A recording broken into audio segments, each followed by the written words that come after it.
Hey guys, Eric Sue here. Welcome to another episode of Healthy Living with Eric Sue.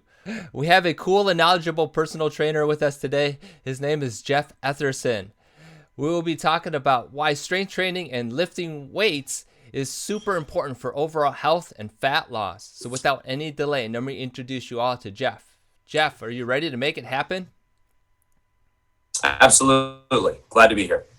Geoff was born and raised in Anaheim and spent most of his youth playing sports. After finishing his athletic career playing football at Golden West College, he realized that he needed something to complete to compete at. It was at that time that Geoff found his true passion in weight training. After receiving his at Golden West in health science, he attended the California University of Pennsylvania, where he graduated with a BS in exercise physiology and sports management. After graduating, Geoff took a 4-month internship with the Washington Redskins as an assistant to the head strength coach, John Hastings. It was there that Geoff learned how to implement the knowledge that he retained from school. Learning how the coaches program the workouts to achieve each athlete's goals is what gave him the idea for Train Insane, taking the principles he used by professional athletes and modifying them for the average Joe or Jane. Geoff, that was just a little bit about who you are. Could you share with us a little bit more on how you got started? Yeah, I mean that was a pretty good synopsis of kind of where I came from in terms of my start. I got my start in terms of training other people at 24 Hour Fitness. I think a lot of people start at, big box gyms, which was a good experience for me. It was allowed me to kind of learn the business a little bit because, as any trainer will tell you, that being a good trainer will only get you so far. You've got to be able to kind of run your own business, so to speak. So trained at 24 Hour Fitness for about 4 years before I left and started my own training practice. I was renting space from another gym. I did the whole outdoor boot camp thing for a little while. I think everybody did. And eventually landed on, opening my own facility. Started out with about 1,500 square feet and about 30 people. Over the last 6 years, I've grown that with my staff to about 8,000 square feet and about 200 members, just pretty much based on word of mouth and getting people to their goals and the results that they want. So I guess the foundation of our program is absolutely barbell training. You and I talked a little bit about that and why I'm really big and passionate on people lifting weights. And I think that's kind of what we're looking to discuss today. Yeah, absolutely. Thank you so much for that. Before we get into it a little bit more, Geoff, our audience really loves to hear the answer to this question, and that's, what's one cool, unique fact about yourself? One cool, unique fact about myself. Wow. I have, let's see.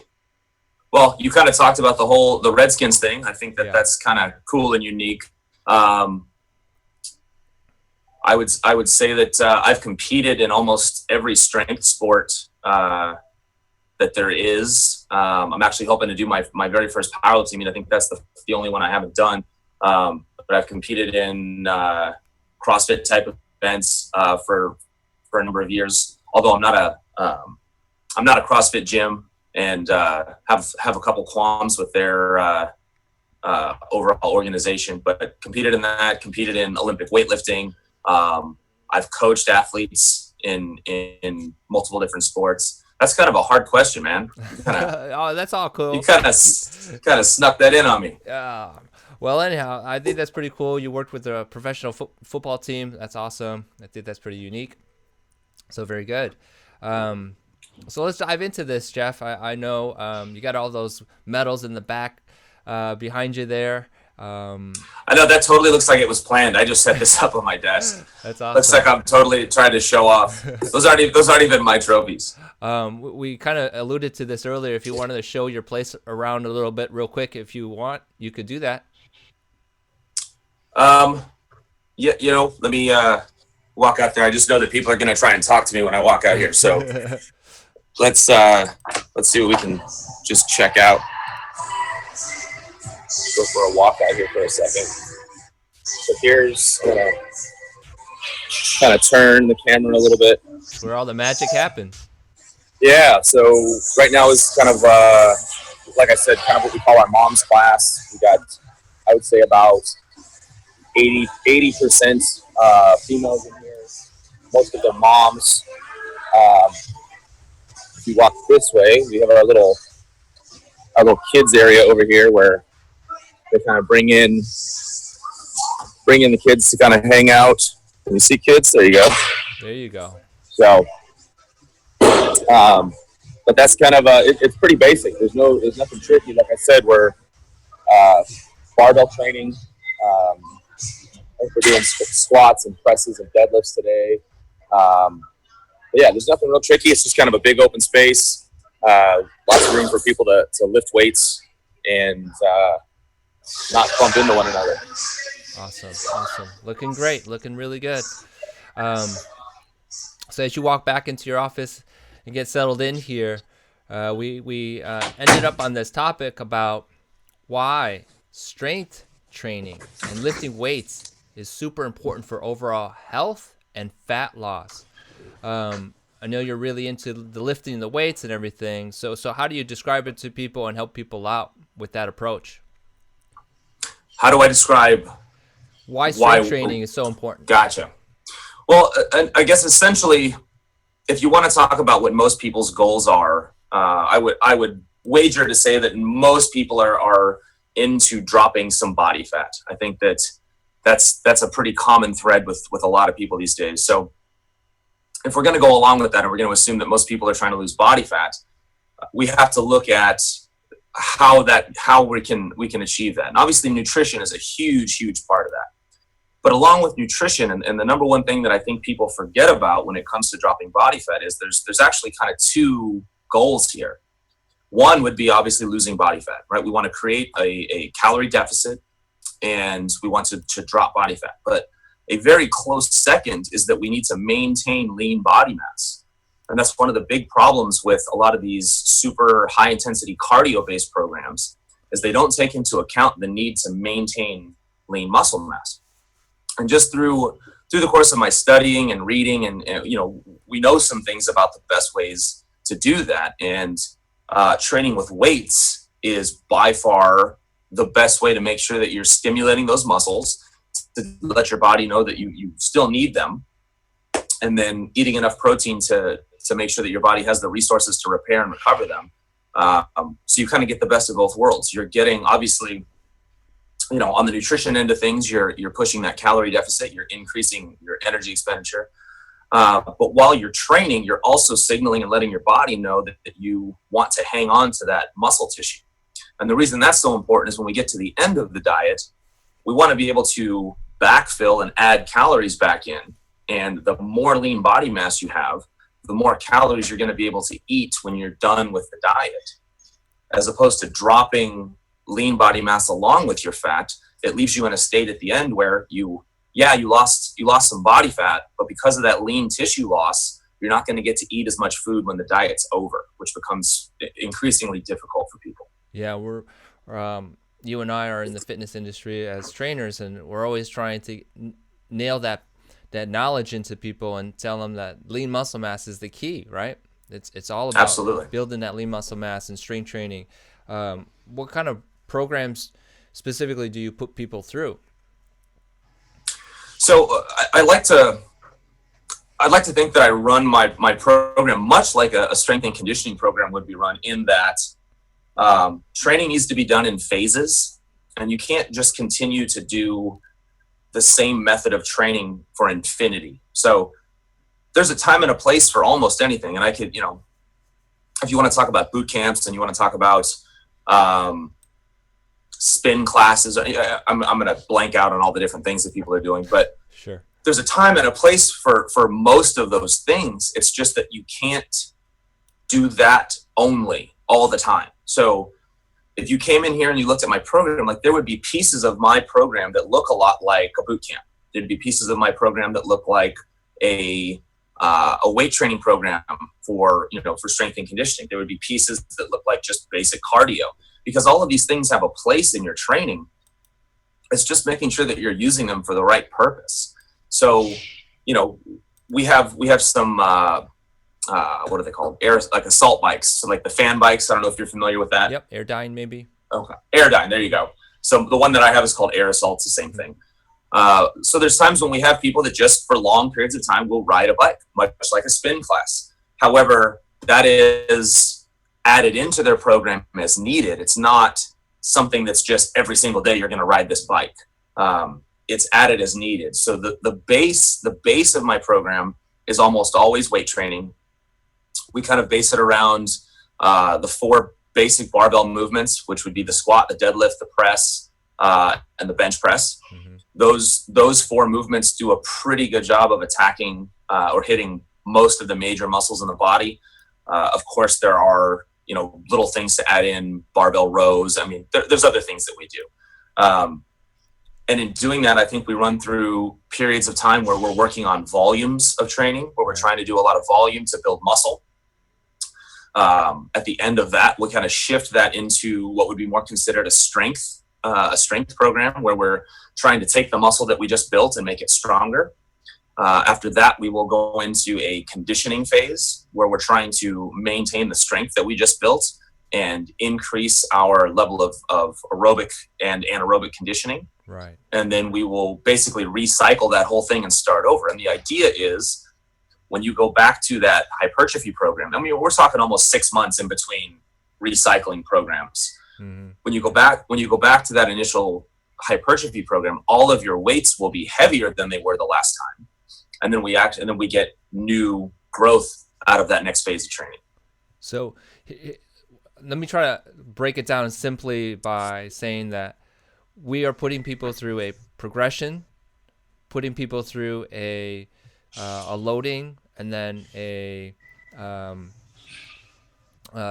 way of training, so that when they are going through this process, they are increasing the resistance, max loads, as well as being able to build that lean muscle mass all at the same time. Would that kind of be a good summary?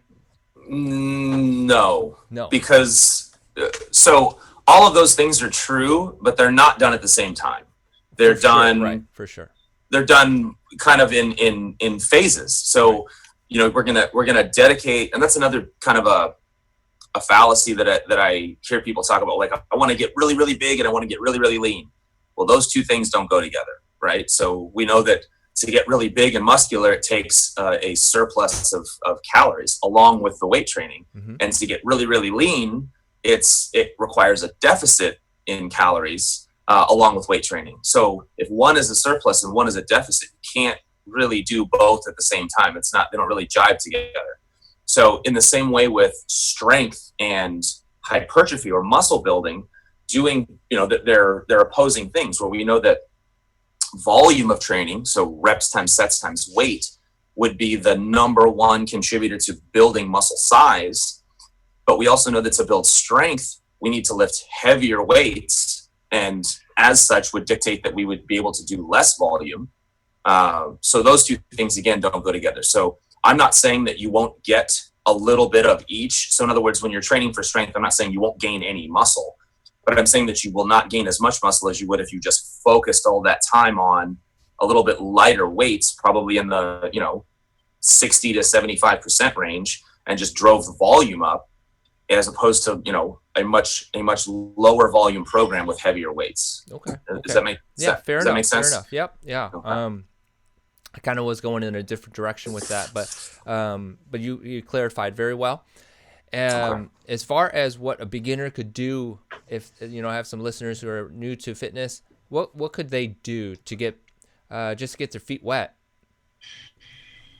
So that's a problem that I have, because we do run some online coaching with people. We're just getting that started. We're doing pretty well, but yeah, the issue becomes most of the programs that I write for people have to do with barbells. And if you've got zero experience with barbell training, I don't feel very comfortable assuming that you're going to figure out how to deadlift by yourself.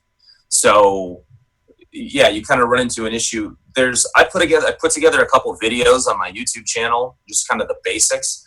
But I would recommend that anybody that's trying to get into this would find a coach of some kind to at least get the basics down. Because although I think these are great exercises, and I think that I would argue that they are the best exercises, they definitely take, there's a learning curve involved. So what we start everybody out with is what we would call a goblet squat. Are you familiar with a goblet squat? I think so. Mm-hmm.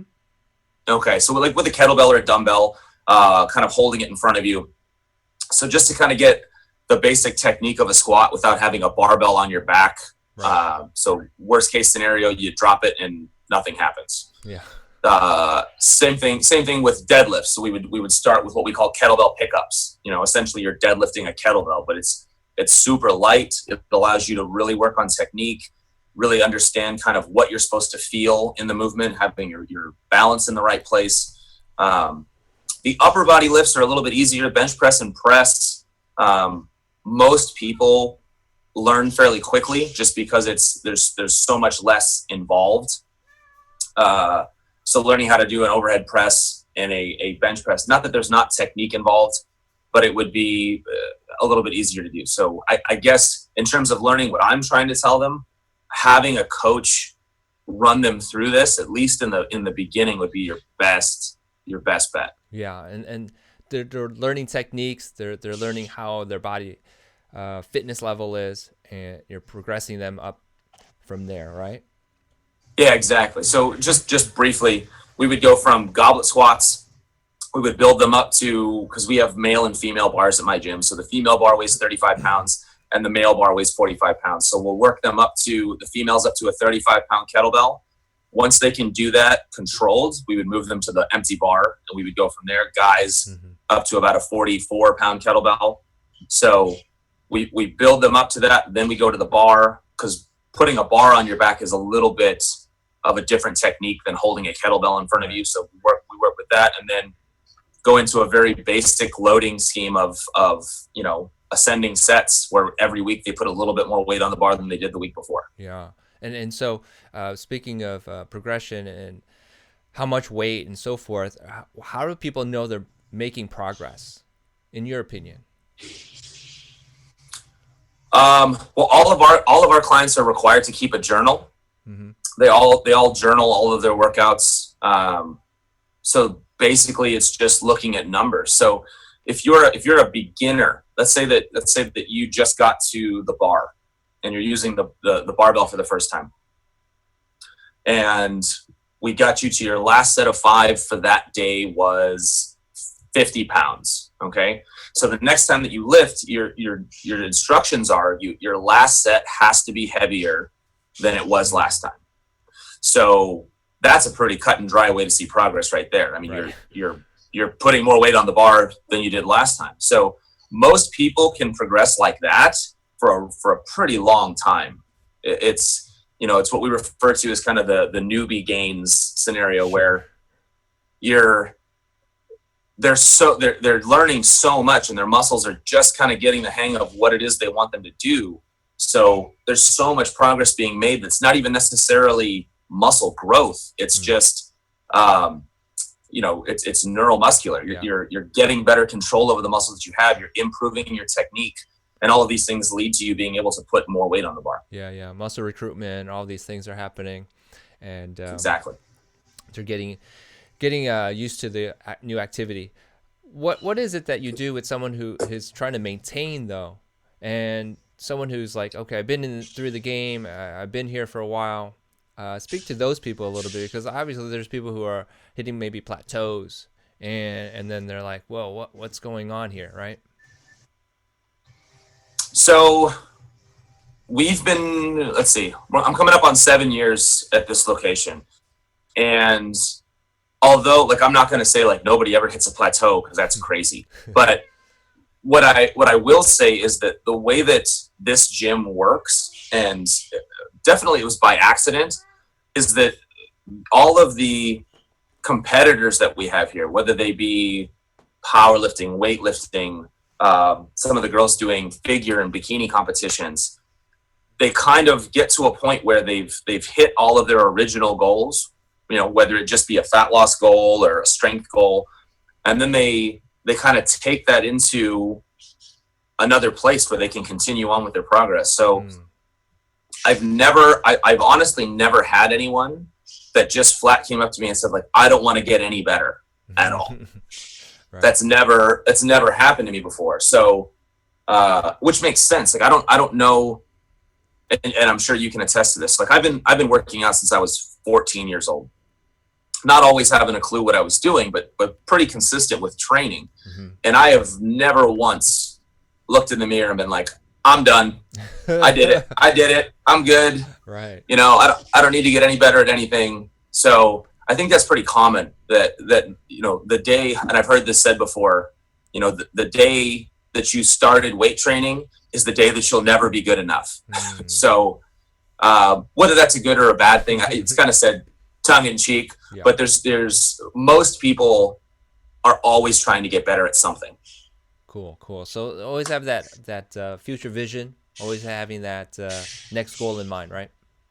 Yeah, exactly. Yeah. And we try to give them that. I think a lot of times they don't know what that is, but I think the opportunity to take it to the next level of like, yeah, I mean, you look amazing right now. But if you're looking for something else to do, you can do this, and this that are even above what you're doing right now. Right, Some people jump at that. Some people, that scares them a little bit, but there's always somewhere else to go. Absolutely. I think the thing that just popped in my mind was like, there's our marathons, but then there are ultra marathons, right? So exactly. Definitely. Exactly. I know you want to maybe touch on the nutrition side real quick here. How do you help someone who's trying to build lean muscle mass do that through nutrition? Yeah, so building lean muscle mass is actually far more difficult than losing body fat. And I think that's a big message that I try to get across to people, because maybe you can speak to this. I get so many females that come in here and tell me, like, I don't want to get bulky. And and I think that's hysterical, because I've been trying to get bulky since I was 14 right. And I'm not. Yeah. So I'm semi-offended by that. But I think that the overall message is that in order to gain muscle, in order to get, quote unquote bulky, it requires you to eat a lot of food. So if you're the kind of person that comes into the gym, and I'm gonna say female, because I don't normally have guys say I don't want to get bulky. Right. But if you're a female and you're coming into the gym and you're telling your coach or whoever's working with you, like, I put on muscle really, really fast, or I get really, really bulky. Maybe at a very fractional rate more than anybody else. But the only way that that's happening is if you're overeating, right? If you're eating too much food. So back to your original question, we in the same way that we would put somebody into a calorie deficit, we would put them into a surplus. I actually just got done working with a guy. I had him on a 12-week massing phase, right? He put on about 16 pounds over the course of 12 weeks. Not all of that muscle, for sure. But the whole lean gain stuff that's not real. You're not gonna just put on solid muscle. So yeah, he put on a little bit of body fat over that course of time just by lifting high volumes of weight. And he was eating about 4,300 calories. He's a big guy, but he's eating about 4,300 calories a day. Keeping that stuff in check, checking in with me once a week. And then now that he's finished, we've had to maintain that for a little bit, and then we'll go right back into a cut, to drop some of that body fat. But I mean, if you think about this, in 12 weeks, I would say that at best, out of that 15 pounds, he put on 6 pounds of muscle, maybe. So that leaves about 6 to 9 pounds of fat that we need to pull off. Yeah. But so if it took 12 weeks to put on 6 pounds of muscle, and we can pull off about 2 pounds of fat a week, right? Yeah. If we're doing this right. So if we have 4 weeks of dieting, if we put him on a 4-week diet, he's going to pull off 8 pounds of body fat, considering, which is it's a third of the time it took him to put on the muscle. You know what I mean? So that's, I guess what I'm trying to say is that when people are afraid of putting on body fat in exchange for gaining muscle, the trade-off and the amount of time that it'll take you to pull that body fat off is minuscule by comparison. Right. It's kind of important to understand what we're doing in terms of how much we eat, portions, and so forth, right? Yeah. Well, I mean, back to the whole nutrition thing. I'm a big proponent of I guess teaching people about nutrition. I'm not a kind of a gimmick guy where I'm like telling people, well, just don't eat carbohydrates or don't eat past a certain time. I find much more value in teaching people about calories and what calories are and macronutrients and the fat. Are you there? Yeah, I'm here. Sorry about that. I got a phone call. Oh. I didn't realize that could happen. So, but yeah, just teaching people. And although on the front end of what I'm teaching, it may seem like a big pain in the butt because there's, you have to learn some stuff. You have to take time and log your food and understand. But on the back end, understanding how you got to your goal and how you achieve these things, to me, is far more important, because one of the things that I tell people when they sit down in front of me is, everyone wants to get there as fast as they can. How long will it take me to lose X amount of weight? And, one of the things that I always say is like, well, if I could snap my fingers and give you that body right now, like you want to lose 20 pounds, great. If I could snap my fingers and give that to you right now, what are you going to do then? Right. Like, what are you going to do? You have no idea how you got there. If you just continue on with the habits that you have right now, you're going to put it all back on. Mm-hmm. So why not acknowledge the fact that, you need to learn how to change some things and take advantage of that over the course of what it's going to take you to drop the body fat that you're after. Yeah, that's so important that it's the process and who you become, not if you just exactly all of a sudden magic fingers or whatever say, hey, we're there. But so important. So we're at the end here. Geoff, how could you summarize what you talked about today? And can you add a little bit more if you want? Well, I guess to summarize everything, I think that if you're looking for fat loss, if fat loss is your goal and you're not utilizing any kind of weight training at the moment, I think you're definitely missing out on a lot of benefits from it. I mean, and it goes well beyond what we talked about here today. Mm-hmm. But it just at the very, very top, at the top level is holding on to that lean body, that lean body mass, so that you make sure at the end of your diet, you're not miserable and stuck with eating super, super low calories for the rest of your life, right? You want to maintain that lean body mass, and weight training is absolutely the best way to do that. Awesome. Very good. How do people get a hold of you, Geoff? Well, you can find me on Facebook, obviously. Our Facebook page is Train Insane Gym. Like you said, the one in Anaheim, California. I guess there's another one in Canada now. Yeah. That's not me. So you can find me there. I also have a private Facebook page it's called Fit Moms Club, that I'm really trying to use to get a hold of moms. You don't necessarily have to be a mom. That's just kind of how it started.